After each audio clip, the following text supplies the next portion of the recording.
और सबकॉन्शियस इतना पावरफुल होता है कि अगर उसे कोई कंट्रोल कर सके तो वो कुछ भी कर सकता है। सामने चली आना तू पान की दुकान पे 3:30 बजे, तो ये सपना आने का मतलब दरअसल ये है, उस चौकीदार का एक ही काम है कि अंदर से कोई इच्छा बाहर आ ना पाए, दबी रहे अंदर। वो इच्छाएं इतनी अनैतिक हैं अपनी प्रकृति में। हिप्नोटिज्म, हिप्नोसिस सबकॉन्शियस के लेवल पे होता है।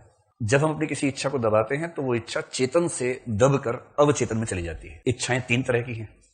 एक वो जिन्हें जब चाहे पूरा कर सकते हैं, मन तड़प रहा होगा, तलब की एक सुट्टा मार लेता किसी तरह से। सिगमंड फ्रॉइड ने कहा कि जो हमारा मन है वो 3 प्रकार का है, जिसको बोलते हैं चेतन, अवचेतन और अचेतन। ये शब्द हिंदी साहित्य में इतनी बार आने वाले हैं कि अभी से ठीक से घोट लीजिए इनको। चेतन, अवचेतन और अचेतन। इसको पढ़ने से ऐसा होता है कि मन करने लगता है कि असली सत्य मिल गया, अब क्यों आगे पढ़ें, अब इसी को पढ़ेंगे आगे हम। वो सब मत कीजिएगा। हिंदी साहित्य पढ़ते हुए कई बार कमंडल उठाने का मन करेगा कि कमंडल उठाओ और हिमालय पे चलो। वो सब ड्रामा है, कुछ नहीं उन सब बातों में। आराम से यूपीएससी के लिए पढ़िए, आईएएस बनिए, वही है ठीक। चेतन को अंग्रेजी में बोलते कॉन्शियस, CONSCIOUS, कॉन्शियस। अवचेतन में कॉन्शियस से पहले सब लगा दीजिए, SUB, सब कॉन्शियस। और अचेतन में अनकॉन्शियस, UN लगा दीजिए, अनकॉन्शियस। तो 3 शब्द क्या मिल गए आपको? चेतन यानी कॉन्शियस, अवचेतन यानी सब कॉन्शियस, अचेतन यानी अनकॉन्शियस। ठीक है। तो जो हमारा दिमाग है वो कह रहे हैं कि जैसे एक बर्फ की सिल्ली समझ लीजिए, एक समुद्र में मान लीजिए बर्फ का पहाड़ है। बर्फ का कितना हिस्सा पानी की सतह के ऊपर रहता है? ये लगभग 10% के आसपास है, बाकी सारा पानी के नीचे है। यही नियम है ना, फिजिक्स में ही तो बताया होगा। सिगमंड फ्रॉइड कह रहे हैं कि यही स्थिति हमारे दिमाग की है। दिमाग का जितना हिस्सा सतह के ऊपर है वो कॉन्शियस है, चेतन। और चेतन का मोटा मोटा मतलब, जब आप जागरूक हैं, आपको पता है कि आप कहां हैं, क्या कर रहे हैं, क्या सोच रहे हैं, तो आपका दिमाग चेतन है उस समय। जैसे कि अभी चेतन है, आपको पता है क्लास में बैठा हूं या क्लास में बैठी हूं, इस समय क्या करना है क्या नहीं करना है सब पता है। फोन आ गया अचानक और मास्टर जी घूर के देख रहे हैं तो फोन काट देना, चुपचाप नीचे ही नीचे काट देना है कि नहीं इस समय ठीक नहीं है। या हल्का सा उठा के बाद में बात करूंगी, या चली आना तू पान की दुकान पे 3:30 बजे। तो इतना क्या खट से कट, और ऐसा चेहरा सामने सीरियस टाइप का कि अभी तो पता भी नहीं क्या हुआ। क्योंकि आपको पता है कि ये रिस्क वाला समय है, इस समय शरारत नहीं कर सकते हैं। कुछ ऐसे भी होंगे बच्चे जिनको थोड़ा आदत होगी स्मोकिंग वगैरह करने की, उनका बहुत मन तड़प रहा होगा, तलब की एक सुट्टा मार लेता किसी तरह से, पर पता है कि यहां नहीं मार सकते हैं, और यहां अगर एक लगाए तो बड़ा भारी पड़ने वाला है, तो दबा रहे हैं कि अभी नहीं, रुक जा रे मन, रुक जा रे मन, बस 20 मिनट रह गए हैं, नीचे जाके 2 लगा लूंगा, अभी थोड़ी देर शांत रहो। अभी आप ये जो चल रहा है ना आपके मन में, इसको बोलते हैं कि आप कॉन्शियस माइंड में हैं। आप यहां हैं, आपको पता था क्लास में आ रहे हैं, इससे आपकी ड्रेसिंग सेंस ऐसी है जो क्लास के लायक है। आप जिन कपड़ों में शाम के बाद होते हैं वो पहन के नहीं आते क्लास में, क्योंकि आपको पता है असभ्य कहलाए जाएंगे अगर वो सब पहन के आ जाएंगे। तो आप जानते हैं कि भाई क्लास में जा रहे हैं तो डिसेंट बन के जाना है, इंसान बन के जाना है, कंगी वंगी कर लो ठीक से, झाड़ झंखाड़ लेके नहीं जाना है इस तरह से। ये कॉन्शियस माइंड है, सोच समझ के कर रहे हैं। ठीक है। कॉन्शियस माइंड में इच्छाएं आती रहती हैं तरह तरह की, जो कि सामान्य बात है। इच्छाएं 3 तरह की हैं। एक वो जिन्हें जब चाहे पूरा कर सकते हैं।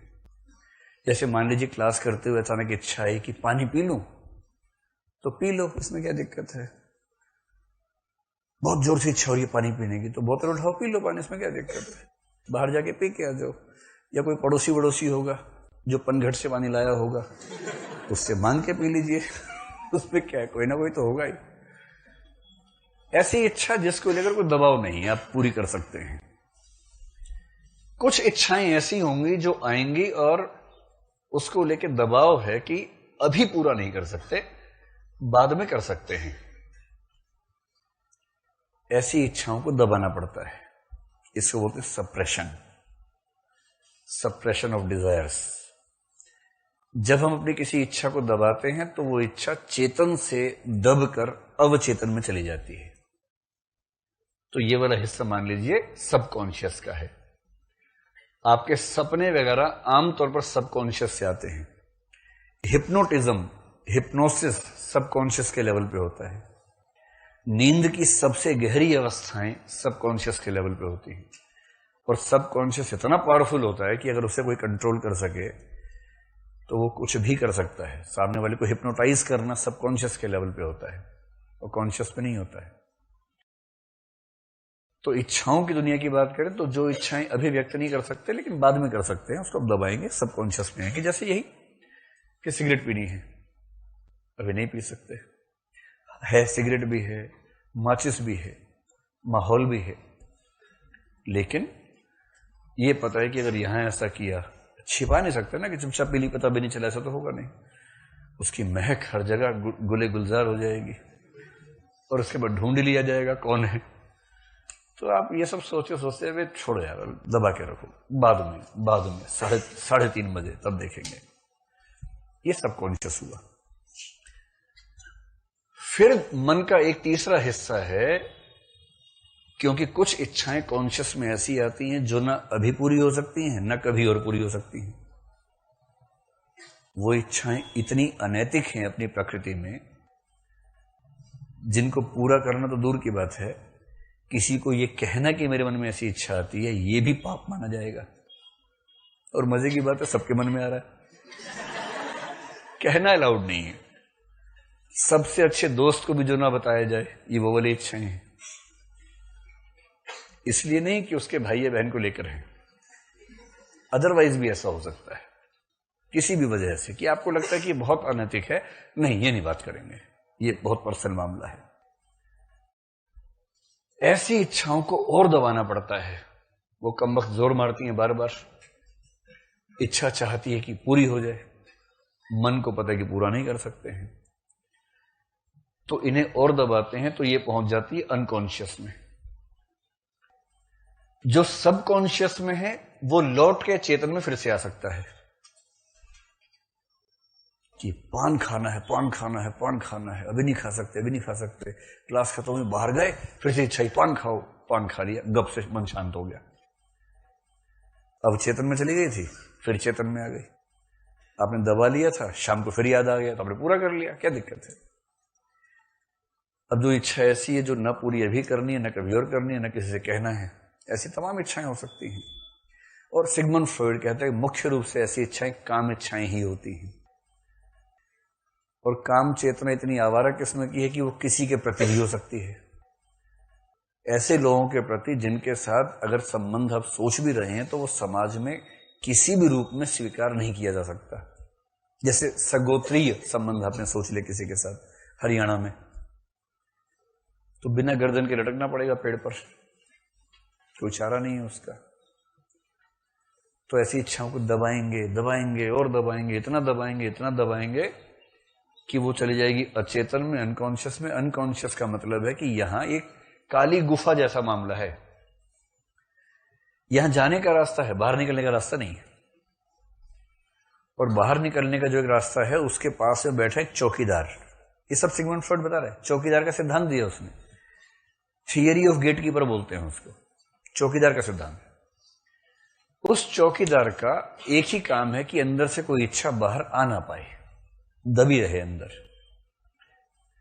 इसलिए जब किसी इच्छा को बाहर आना होता है वो चेहरा बदल के आती है, क्योंकि चौकीदार है गधा एक नंबर का, चेहरा बदलते नहीं पहचान पाता, आधार कार्ड नहीं मांगता उसका, चेहरा बदल के आएगी, समझता कोई और है तो तुम जाओ, ठीक है कोई बात नहीं। और जो सिगमंड फ्रॉइड कहना चाह रहा है वो ये कि हमारी सबसे दबी हुई इच्छाएं चेहरा बदलकर सपनों या कल्पनाओं में सामने आती हैं। उसने सारे सपनों की व्याख्या कर दी कि ये सपना आने का मतलब दरअसल ये है, मतलब रहस्यवाद की व्याख्या कर दी कि रहस्यवाद क्यों होता है। उसको गर्भ के दौरान के अनुभवों के अचेतन स्तर से उसकी व्याख्या की। बहुत रोचक व्याख्या है सिगमंड फ्रॉइड ने। और उसने कहा कि अब आप सोच के देखिए कि आप किसी व्यक्ति का मूल्यांकन आमतौर पर करते हैं केवल उस बात से जो उसने आपके सामने कही है। वो चेतन है, मुश्किल से 10%। उसका 90% व्यक्तित्व उसके अवचेतन और अचेतन में है। अवचेतन जिसे वो जानता है किंतु आप नहीं जानते, अचेतन जिसे वो भी नहीं जानता। और फिर आप केवल 10% जाके बोलते कि इंसान बड़ा अच्छा है, हमने उससे बात की है। यहां तो शादियां हो जाती हैं 5 मिनट की बातचीत के आधार पे। लड़के के घर वाले लड़की के घर वाले सारे घेर के बैठे हैं, फिर बोलते तुम दोनों बात कर लो। सब उठ के चले जाते हैं, बाहर कान लगा लेते हैं दीवार में ऐसे करके। फिर लड़का पूछता है आपकी क्या हॉबीज हैं। ये तो इंपॉर्टेंट क्वेश्चन है, पहले से तैयार किया हुआ है। लड़की बता रही है सास ससुर की सेवा करना मेरी हॉबी है।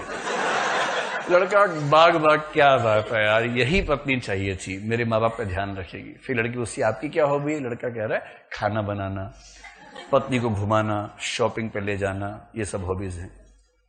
दोनों मक्कार एक नंबर के, दोनों सफेद झूठ बोल रहे हैं एकदम। लेकिन क्योंकि ऊपर की खोपड़ी है ना 10%, उससे काम चल रहा है। दोनों सुपर प्रभावित होकर लौटे हैं। लड़के के माँ पूछे क्या पापा, बस क्या बताऊं पापा, आपकी सेवा हो जाए, मुझे यही तो इच्छा है। लड़की भी कह रही बहुत अच्छा, शॉपिंग करवाएगा और देखिए खाना बनाता है। देखिए आजकल ऐसा लड़का मिलता है कहीं। मैंने पूछा शराब पीते हो। बोला नहीं, एकदम नहीं पीता हूं शराब में, शराब नहीं पीता, सिगरेट नहीं पीता, गुटखा नहीं खाता। ऐसा लड़का आजकल मिलता है कोई इतना सज्जन। ऊपर से मार्केटिंग करवाएगा, शॉपिंग करवाएगा। अभी उसको पता नहीं है कि सब झूठ है, फरेब है, इसमें एक भी चीज सस्ती निकलने वाली आगे चलकर। दोनों प्रभावित हो गए, शादी हो गई। 6 महीने बाद झगड़ते हुए अपने घर पहुंचे, क्योंकि 6 महीने बाद सच सामने आ जाता है। 2, 4, 5, 6 महीने तो एक विशेष काल है जिस समय 7वें आसमान पे होते हैं लोग। उसके बाद जमीन पे धम से गिरते हैं, तब समझ में आता है कि गलती हो गई है। तो कौन, ये तो भैंस टाइप का इंसान मिल गया मुझे, तो ठीक व्यक्ति है ही नहीं। तो अचेतन जो है ना, वो कंट्रोल करता है हमारे माइंड को। और सिगमंड फ्रॉइड ने कहा किसी को समझना है तो उसके अचेतन को समझो, उसके अवचेतन को समझो। और मनोविश्लेषण जो है वो तरीका है किसी व्यक्ति के अवचेतन और अचेतन को समझने का, जिसपे सिगमंड फ्रॉइड ने ऐसी रिसर्च की, हजारों केसेस पे रिसर्च करके तब निष्कर्ष निकाले। आप समझ सकते हैं कि उसका क्या असर रहा होगा उस जमाने में। उसको पढ़ के हिंदी के भी कुछ लोग बावले हो गए। उनमें से 3 का नाम लिखा हुआ था, कहां चले गए? जैनेन्द्र, हीलाचंद्र जोशी और अज्ञे। उनको लगा अरे अब तो सब खत्म हो गया, इसको पढ़ लिया, अब तो कुछ बचा नहीं जीवन में, ऐसी फीलिंग आने लगी।